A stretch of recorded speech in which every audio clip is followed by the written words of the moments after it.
sekarang udah enggak, karena ada pernyataan Dirjen tadi. Kita putih laporan juga. Yang prinsip saya benar.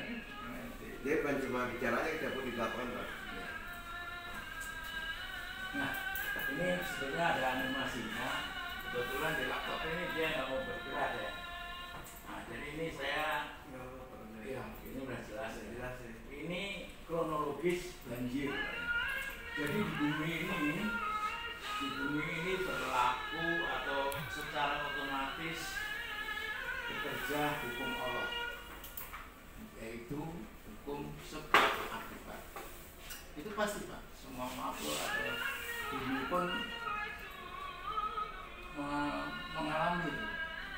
Hukum sebab akibat itu secara otomatis bekerja. Nah, banjir itu akibat. Jadi kita harus nyari penyebabnya, Pak. Ya. Nah, penyebabnya itu secara teori itu adanya peningkatan debit kan di sungai kan? Nah, peningkatan debit di sungai itu karena koefisien runoff-nya meningkat, yang melimpas itu Pak, surface atau water surface itu yang misalkan di jalan dari mana-mana kan ditutup-tutup akhirnya menjadi runoff Pak. Koefisien runoff. Nah sekarang ini rata-rata sudah 0,8 Pak. Nah, runoff meningkat karena sebab kerusakan gas, salah satunya Pak ya. Tapi tadi ada jalan, ada tanah. Solusi banjir, ya penurunan debit, benar nggak? Penurunan debit. Bagaimana penurunan debit? Ya ini penurunan koefisien runoff. Ini ada dasarnya Pak, karena maka LHK. Jadi runoff itu idealnya harus 0,3. Nah, bagaimana menurunkan koefisien runoff ini? Ya KLHK atau Kehutanan dia udah punya program Pak dari tahun 2019, yaitu Gerakan Nasional Pemulihan Gas. Ini udah mulai ini. Dia rencananya 10 tahun ke depan. Ini yang udah benar sebenarnya. Oke, sekarang terus. Jelasan Pak ya? Setiap kapan Pak? Gerakan Nasional Pemulihan Gas itu programnya KLHK. Iya. 2019 ya. Dan dia anggarkan sampai 2030. Ini apanya Pak jalan? Mau gerak. Kurang bayar ya. Videonya pada satu slide. Ya.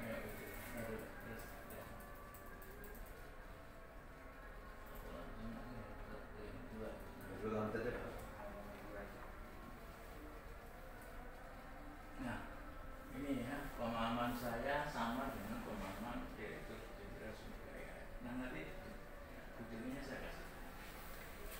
Ini saya seminar Dewan Sumber Daya Air Nasional 2001.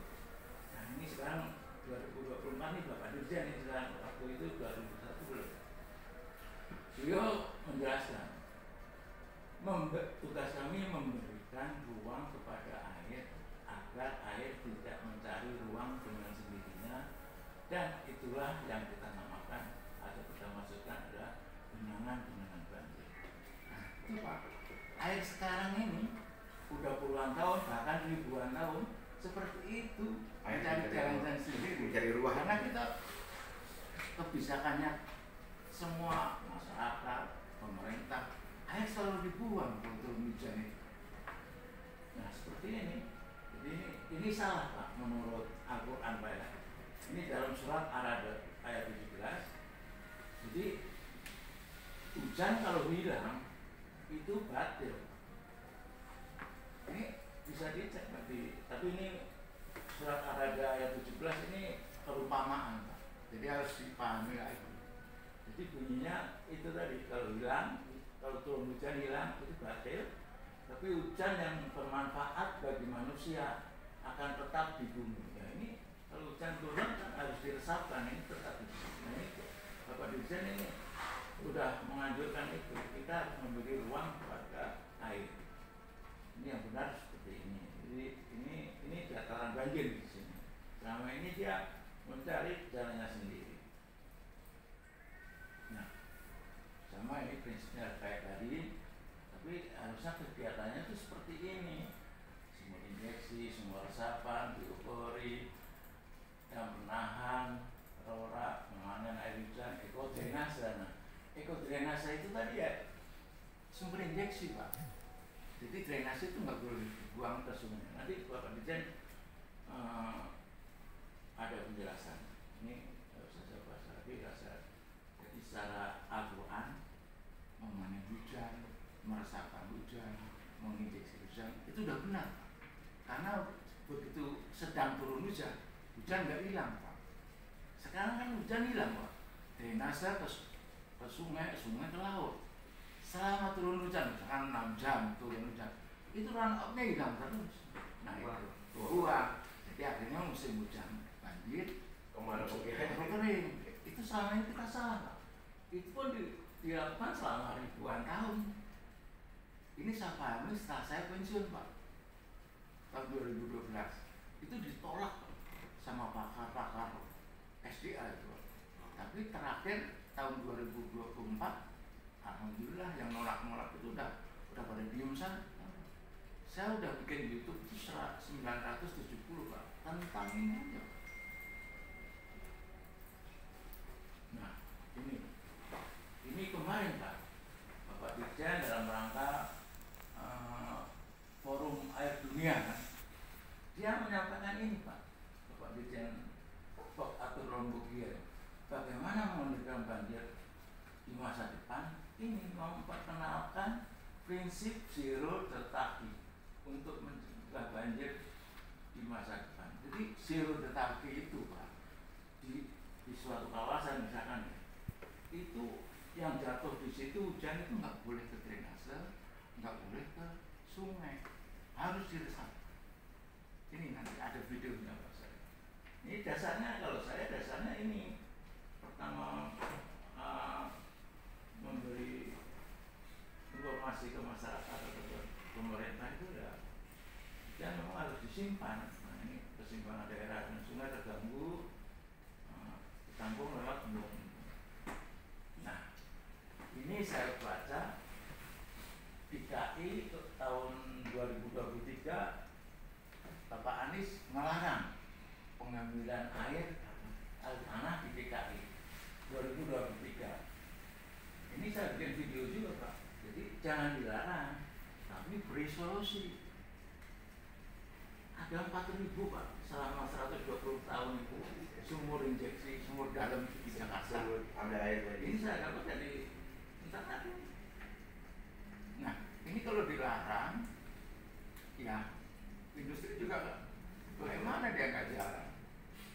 Nah, satu-satunya ya tadi. Jadi dari gedung dimasukkan lagi, ditangkap di gedung, manen air hujan, dimasukkan ke sumur yang dia ambil tadi, Pak.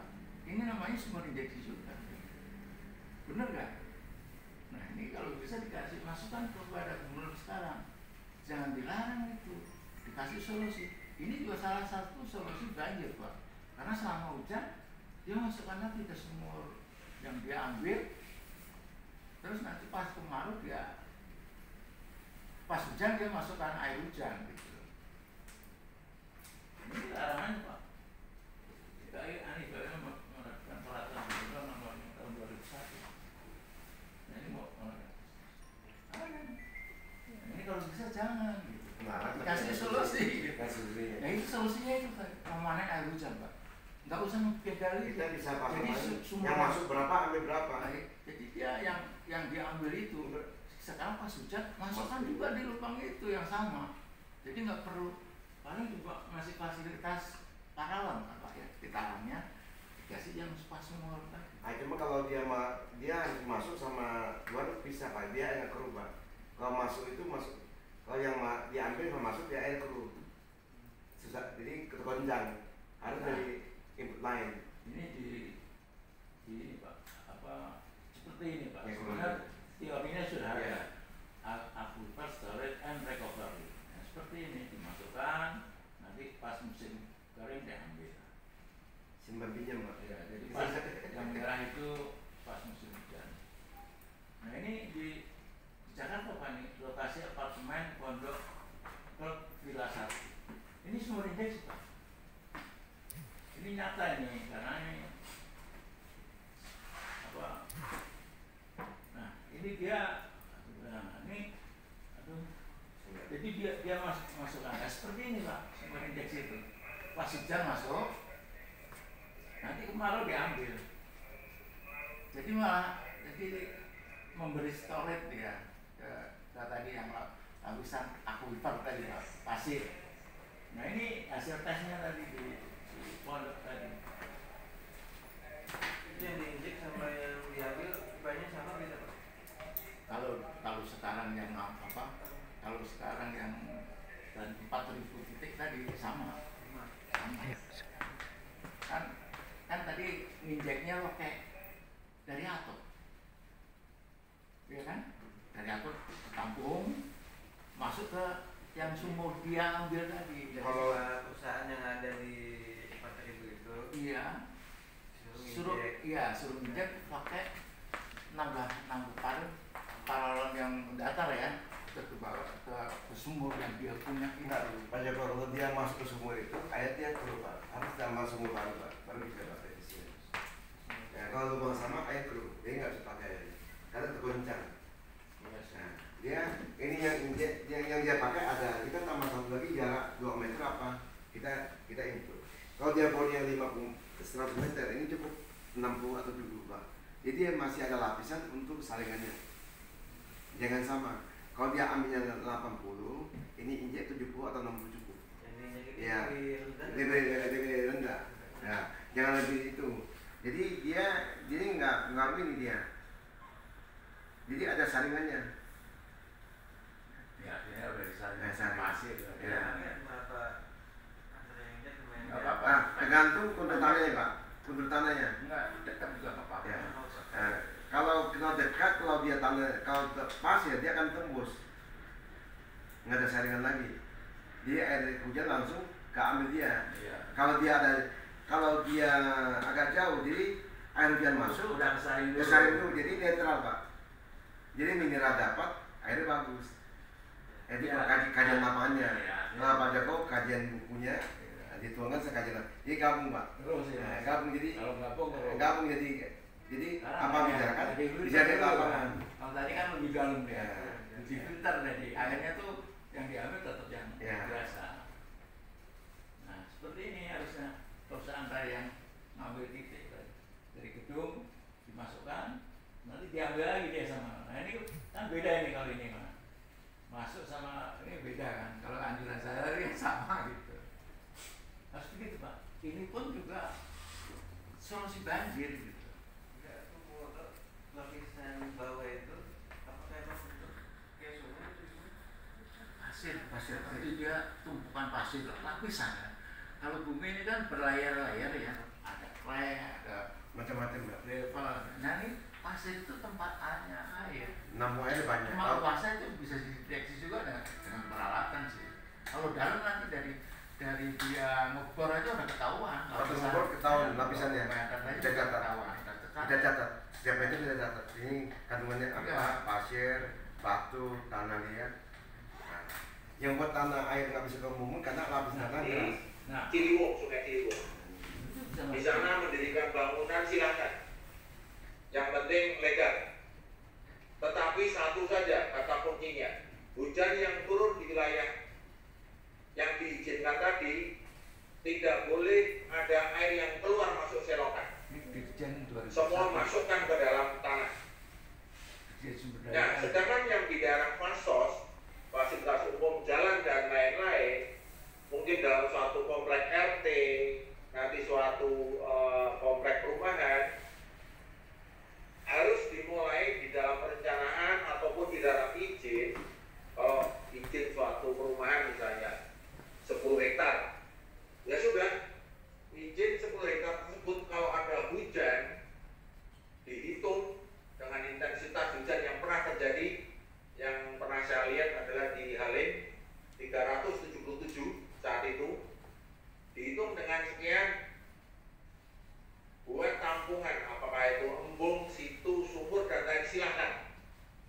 Polri, monggo silakan. Yang penting di wilayah tersebut air tidak boleh keluar ke selokan ataupun masuk ke sungai. Nggak boleh buang misalnya. Nah, ini Dirjen 2000. Saya menamakan pola banjir ini ada dua. Pertama, bagaimana menata perilaku air. Kemudian, bagaimana menata perilaku manusia. Menata perilaku manusia ini yang agak sulit. Sebetulnya permasalahan yang timbul sebetulnya adalah pertumbuhan penduduk, sehingga otomatis penduduk akan mengeksploitasi sumber daya alam maupun mengeksploitasi ruang untuk air secara masif. Di samping itu ada juga masalah kejadian alam. Hal tersebut menyebabkan terjadinya keseimbangan daerah aliran sungai terganggu, bisa berefek pada banjir dan bisa mengakibatkan terjadinya kekeringan. Yang perlu kita perhatikan, karena kalau ini berlanjut terus, infrastruktur pengendali banjir yang kita bangun itu pada suatu saat itu tidak akan menjalankan fungsinya, karena beban daripada ruang daripada suatu das itu sudah tidak ada ruang untuk air. Kita mengilustrasikan bahwa walaupun suatu das atau suatu tempat berkembang, tapi ruang air tetap harus kita siapkan. Jika kita sudah menerapkan suatu konsep shareholder vacuum, di mana sistem pengaliran air limbah itu terpisah, menyangkut kualitas air terpisah dengan air drainase daripada air limpasan air hujan. Kemudian air yang ada dari daerah hulu itu ditampung lewat embung-embung. Hal ini tentunya tidak mungkin kita lakukan secara sendiri, kita lakukan secara bersama-sama, karena sebagian besar harapan ini itu ada di wilayah, terutama wilayah pemerintah daerah yang mungkin dalam World Water Forum nantinya itu dapat dijadikan suatu isu di dalam political process. Itu Dirjen Sumber Daya Air tahun 2024 kemarin di Forum Air Dunia. Udah kono. Bang Air apa kalian aja? Menata peraturan manusia terhadap alam itu untuk pencegahan non struktural, tapi kalau pengendalian secara struktural adalah baik akibat alam atau akibat campur tangan manusia, karena air membutuhkan ruang. Nah, itulah tugas kami, memberikan ruang kepada air supaya air tidak mencari ruang dengan sendirinya, dan itulah yang kita maksudkan adalah genangan-genangan banjir. Dan pada akhirnya tentunya ada pepatah yang mengatakan bahwa pepatah dari masih kecil semua tentu kita tahu bahwa mencegah lebih baik daripada mengobati. Dan agar supaya kita tidak meninggalkan air mata kepada anak cucu kita, tetapi kita meninggalkan mata air kepada anak cucu kita. Sekarang tentang Bang Air, Bapak, kira-kira ada apa yang kurang lagi? Hujan ketika diturunkan oleh Allah disebut ghaib, untuk memberikan kesan bahwa dari Allah itu nggak ada yang tidak bermanfaat. Jadi ketika Allah turunkan hujan sebetulnya ada manfaatnya. Cuman kenapa jadi banjir? Yang menyebabkan banjir bukan Allah, manusianya yang tidak pandai mengatur bagaimana hujan itu mesti tampung. Yang salah bukan Allah, karena sifat air itu hanya untuk mengalir. Ya, tempat tinggi ke tempat yang rendah. Antum yang menjadikan tempat itu ada banjirnya, saluran tidak diatur. Makanya kadang-kadang Allah turunkan untuk memberikan kesempatan kepada antum menyadari ada yang salah dalam sistem kehidupan antum. Turunkan oleh Allah. Anehnya tenaga hujan, sini hujan. Begitu sini hujan, banjir. Untuk menunjukkan ada yang salah di sistem kehidupan anda di sini. Perbaiki. Kalau Allah nggak turunkan, nggak akan ketahuan sumbernya di mana. Jelas ya? Jadi membaca semua yang dari Allah selalu positif.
dari ITB, dia menyarankan sumur injeksi untuk di Jakarta lebih murah dari sodetan atau semuanya. Ini tahun 2014 ya. Lebih murah. Iya makanya. Iya. Ini dia. Jadi udah Cuma kalau yang bisa ditampung sama warga masyarakat, yang diameternya berapa Pak? Enggak, tergantung mau beli berapa nggak masalah Pak. Nggak masalah. Kan dia punya atap rumah Pak. Air masuk kita ke injeksi aja. Nah, kalau dia punya anggaran sumur biasa. nah kita bikin bak permanen 6 permanen kan bisa pakai ini sampai ini Pak. Ini kan ada 2 L sini. Nah, ini nggak sampai ini paling 30 juta Pak. Tapi 6 kubik kan permanen Pak. Sisa baru injeksi Pak. Injeksi sesuai kebutuhan tanah kan. Kalau sisa baru bersama air Pak. Jadi sekali hujannya kita nyimpan 6 kubik Pak yang permanennya nih, yang di bak ini. Kan baru sisa ke injeksi. Kalau hujan turun baru injeksi Pak. Kalau hujan setengah jam penuh ini dong Pak. Nah, kalau lanjut lagi baru injeksi. Injeksi penuh baru kali Pak. Jadi beban kali berkurang. Yang 6 kubik itu artinya Ya. yang bisa kita Ya, manfaatkan, ya. yang mau untuk nyuci, mau untuk apa gitu. Tapi setiap rumah ada Jakarta beban kali kita berkurang. Nah, jadi untuk hujan lokal kita jawab, untuk hujan kiriman atau air Pak. Kalau 2 judul kita masukkan berjalan kan anggap masalah tiket tuntas. Ya Ada sejuta Pak. iya dulu dia nggak tahu, tapi sebetulnya nggak sampai segini sebenarnya. Tergantung tempat mau Ini kan berapa. analisanya dia nih. Ya mungkin untuk yang di daerah yang dibangun pemerintah. Iya. Kalau kita kan beda, bicara apa adanya Pak ya. Bicara apa adanya Pak. Padanya. Ya, Kan- kan tadi kan untuk rumah aja 30 juta bisa. Ya. Makanya ini Maka saya bilang kalau kita minta potong PBB kan cukup. Tiap DKI kan bayar PBB. Kalau di daerah susah, PBB kecil Pak. Kita nggak bisa motong apa ya, aja. sebetulnya kalau yang tidak mampu ya menganjurkan masyarakat yang di Jakarta ya, yang orang tinggal di Jakarta itu pakai ibah sudah bisa sesuai apa dibolehkan kan, aturan keuangannya. Ibah ke masyarakat itu dibolehkan. Yang tidak mampu loh ya, kalau untuk mau mengendalikan banjir. Tapi serentak. Kalau cuma 1-2 unit percuma, nggak ada artinya. Kayak aneh masuk Nah, lah harus. harus. Kalau di Jakarta Utara Pak, itu gimana Pak? Nah itu kan Sama. Apa maksudnya? enggak, kalau semua injek itu masih bisa. Bisa, karena bisa. kita bor sampai 60 meter, 70 meter Pak. Semua injek. Yang kita kirim air itu 4 meter kita nggak kasih air Pak. Yang 5 meter, kita perahu yang ini kan 50 meter Pak. Yang 10 meter saya nggak bolongin Pak. Yang 40 saya bolongin Pak. Ya. Yang paling atas saya nggak bolongin pipanya. Jadi enggak ini. Nggak ini sih. Nggak Kita masuk. kita yang lewat dari 10 atau bener Pak, gua kasih air Pak. Yang sebenarnya di antara pipa yang di bawah itu ada lubangnya. Ada. Jadi kita injeksi ada. kan kita ini pipa Pak. Iya. Ini pipa 50 meter Pak. Untuk DKI yang 20 meter kalau saya bolong bagian atasnya. Yang 30 meter kalau kita bolongin Pak. Yang ada pasirnya, Nah, Bisa diinjeksi. Injeksi. bisa. Karena tekanan di atas Pak. Kalau Bapak 5 kubik kan 5 ton ke bawah Pak. Maksudnya di utara itu kalau diinjeksi Masuk air Pak. masuk air. Kita ngusir air